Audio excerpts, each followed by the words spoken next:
Hi, in front of me is ULEFONE Armor 5S, and today I would like to show you how you can set up an alarm clock on this device.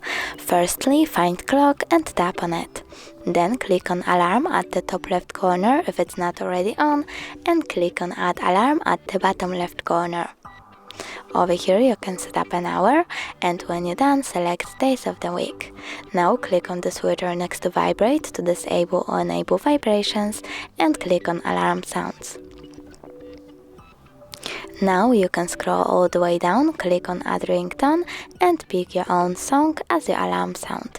But you can also pick one of these options, for example that one, and save your changes by clicking OK. Tap on snooze and select how many minutes your snooze will take. When you're done, click OK, select label, and label your alarm however you want to. Tap OK and save your alarm by clicking confirm at the bottom right corner. As you can see, my alarm was successfully added.